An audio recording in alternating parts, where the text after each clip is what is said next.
महाराष्ट्र की probationary IAS अधिकारी पूजा खेड़कर की मुश्किलें बढ़ती जा रही हैं। केंद्र सरकार ने अतिरिक्त सचिव स्तर के एक वरिष्ठ अधिकारी की अध्यक्षता में एक सदस्यीय समिति का गठन किया है।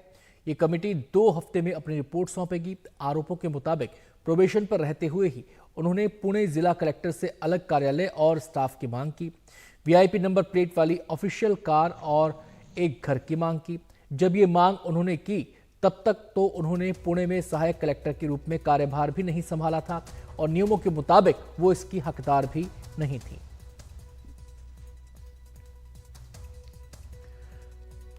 इस बीच पूजा की संपत्ति की जांच भी चल रही है। ज्यादा जानकारी दे रहे हैं हमारे संवाददाता राहुल कुलकर्णी।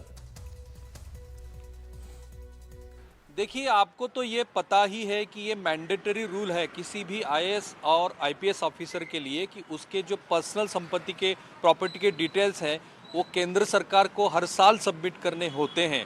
जैसे ही पूजा खेड़कर 2023 में आईएएस बनी, उन्होंने अपने पर्सनल प्रॉपर्टी के डिटेल्स सेंट्रल गवर्नमेंट को सबमिट किए हैं, जिसकी एक्सक्लूसिव कॉपी एनडीटीवी के पास है, जो 3 पेज की कॉपी है। ये सजेस्ट करती है कि पूजा खेड़कर के पास उनकी खुद की पर्सनल प्रॉपर्टी लगभग 25 करोड़ रुपए की है। मैं आपको ये पूरे उसका विवरण अगर बताऊं तो ये दिखाई देता है कि पुणे, अहमदनगर और मुंबई के कुछ इलाके में उनकी प्रॉपर्टी है। उनका एक फ्लैट अहमदनगर में है, उनका एक फ्लैट पुणे में है और पुणे और आजू बाजू के एरिया में लगभग 20 एकड़ से ज़्यादा उनके पास जमीन है। इतनी बड़ी प्रॉपर्टी है तो इसका मतलब उन्होंने जो 8 लाख रुपए का सर्टिफिकेट लिया है वो अपने आप में फेक है। और खुद पूजा खेड़कर ने सेंट्रल गवर्नमेंट को अपने प्रॉपर्टी का विवरण दिया है। इसका मतलब ना तो वो किसी आरटीआई एक्ट से हासिल की हुई इंफॉर्मेशन है, ना किसी थर्ड पार्टी ने सबमिट की हुई इंफॉर्मेशन है। ये तो खुद पूजा खेड़कर ने सबमिट की हुई इंफॉर्मेशन है। आज 2 बड़ी डेवलपमेंट हुई है। पीएमओ की तरफ से पुणे के डिस्ट्रिक्ट कलेक्टर को ये रिपोर्ट मांगी गई है कि पूजा खेड़कर ने जब वो यहाँ प्रोबेशनरी ऑफिसर के तौर पे पुणे डिस्ट्रिक्ट कलेक्टर के ऑफिस में आई तब किस तरीके का बर्ताव किया, जिसके कारण 26 पेज का एक रिपोर्ट यहाँ के डिस्ट्रिक्ट कलेक्टर ने महाराष्ट्र स्टेट गवर्नमेंट को सबमिट किया है।